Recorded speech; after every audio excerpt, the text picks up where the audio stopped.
The phrase victim of your own success could certainly be applied to US destroyer designers of the early interwar period. With the absolutely massive construction run of Wicks and Clemson class destroyers in the late 1910s,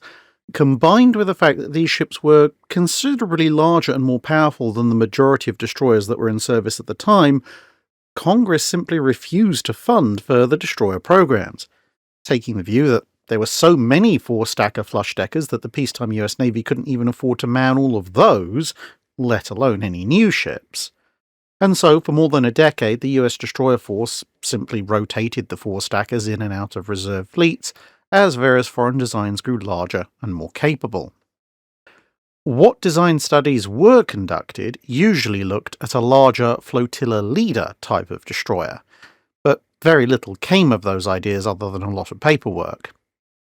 Towards the end of the 1920s, though, there was an increasing call for new destroyers for the fleet,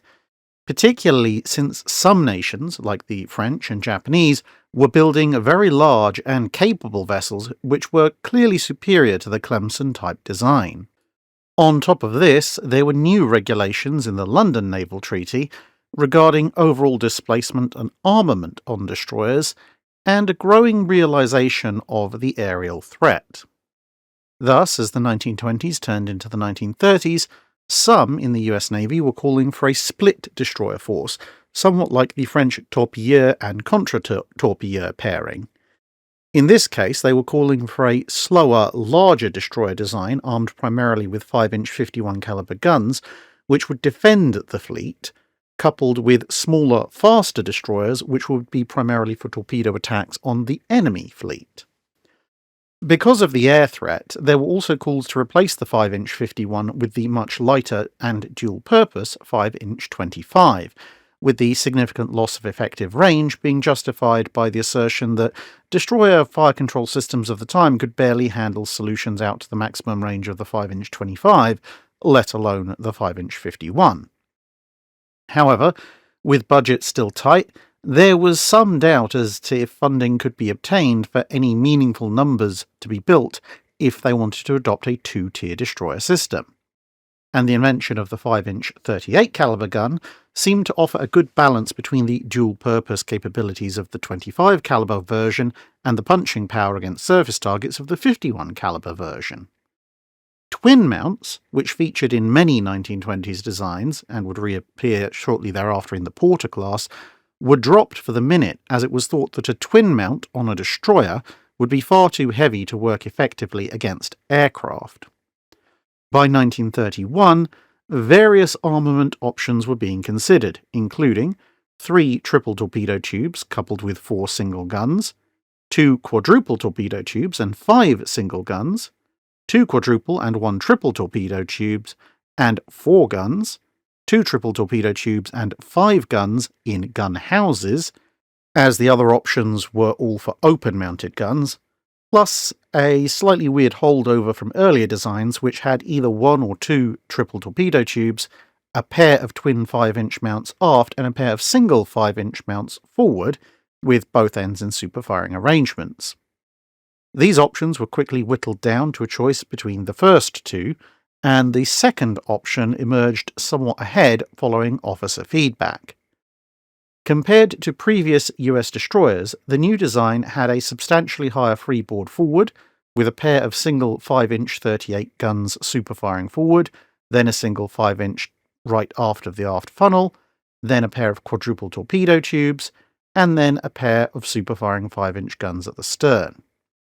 Some 50 cal machine guns for dedicated anti-aircraft work were also included, and a target speed was set initially at 37 and then later 35 knots. Attempts at weight saving were extreme. Only the 2 forward guns in the original conception would have gun shields, and the fantail aft would be strengthened for, but not initially fitted with, depth charges, racks and rails, as well as depth charge throwers, as well as the potential to maybe swap the amidships gun for another set of torpedo tubes. The next problem would be building the things, as 2 of the major destroyer design and build-capable yards had gone out of business in the 1920s, in large part thanks to a lack of orders. By the time the design was finalised and the first ships laid down in 1932, Improvements in machinery meant that speed had climbed back up to around 37 knots maximum thanks to almost 43,000 shaft horsepower driving 2 screws.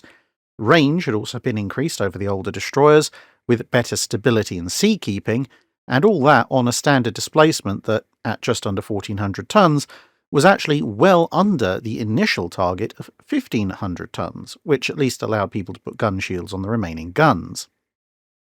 8 ships would be built, named the Farragut class after Admiral Farragut of the American Civil War.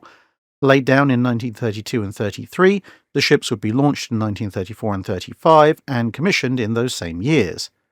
Farragut herself being the first to enter service in June 1934, with USS Dale being the last to hoist the Stars and Stripes, 1 day short of a year later. Although the entire class was present at Pearl Harbor on December 7, 1941, and would go into action almost immediately, with USS Monaghan sinking an Imperial Japanese midget submarine that was on its way in to try and torpedo ships in the port, none of the class would actually be lost to direct enemy action, although 3 ships would still not survive the war. USS Warden was swept onto rocks by a strong current while coming into port in Alaska in early 1943,